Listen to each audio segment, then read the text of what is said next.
जटनीवास ए उत्सव को बहुत बड़ वे रे सेलिब्रेट करती से मत इनवाइट करने को मु बहुत बहुत धन्यवाद समस्त को समस्त को दशहरा रो अनेक अनेक अभिनंदन। कार्यक्रम दीर्घ 11 वर्ष धरिक एठारे चली रावण पोड़ी सह गणेश महोत्सव मध्य आमे प्रत्येक वर्ष पालन कर नुआखाई पूर्व गोटे प्रोग्राम थिला नुआखाई तहित गणेश महोत्सव कार्यकर्ता मानक संबर्धित करवा।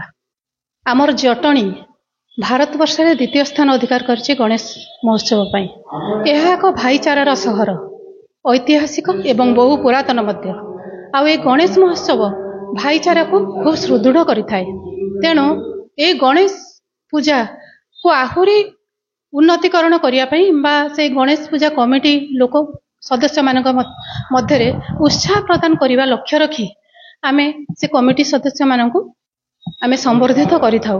आमर कर्म मंदिर रावण पोड़ी करने सहित जटणीर समस्त पूजा कमिटी को संबर्धित करिथाए एवं किछि विशिष्ट व्यक्ति जे माने कि विभिन्न क्षेत्र में निजर पारदर्शिता लाभ करिसेंती तांको मध्य संबर्धित करिवार आयोजन करिथाए।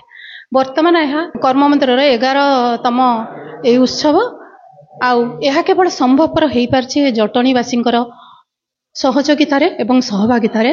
मु मध्य आशा करी से माने जेमती आमको एठारे उपस्थित रही उत्साहित करंतु। आमर भारतवर्ष मातृशक्ति को सब बेले सम्मान दे आसी यशस्वी प्रधानमंत्री जो ऑपरेशन सिंदूर से गोटे कार्यक्रम आमर प्रसारित होइतला एवं आदृत होइतला।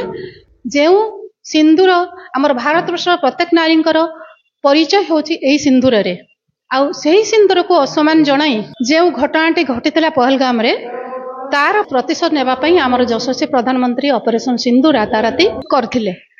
ताहाको मध्य आमे समस्त आगे प्रदर्शित करिथिलु एवं समस्त मध्य यार बहुत भूयसी प्रशंसा करथिले।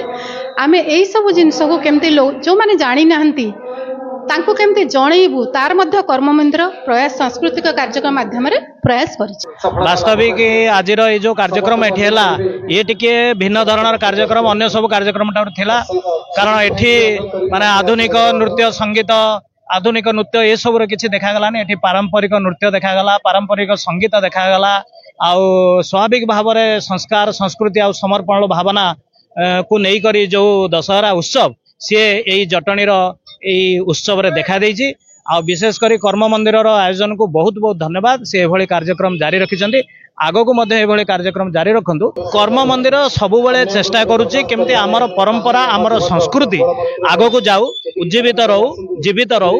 सही क्रम रे से जो माने सब संस्कृति सहित जड़ित अछंती जो माने आमर परंपरा सहित जड़ित अछंती सेमानकर सम्मान माध्यम रे तांको प्रोत्साहित करबा आगो को एभली कार्यक्रम को जारी रखिया पई एक प्रकार प्रोत्साहन। तेणु निश्चित भाव कर्म मंदिर एभली उद्यम को साधुवाद। ऑपरेशन सिंदूर कार्यक्रम मध्य देखागला।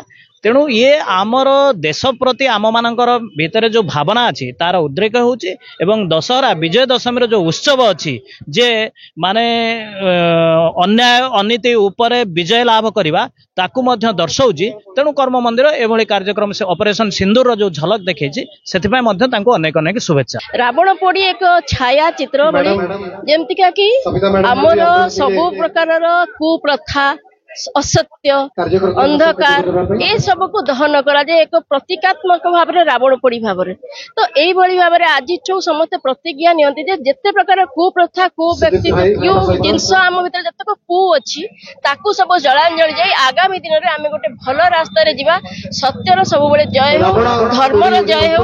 यह एक विजयर दिन यह एक उत्सव दिन आज यही जगार हूँ भक्ति आ विजयर एक अपूर्व सामंजस्य दिन जहाँकि आज रावण पोड़ी माध्यम समस्त जटणीर जनसाधारण मन में से विजय उत्सव से मनाउथिले जे आमे सब जितिबा।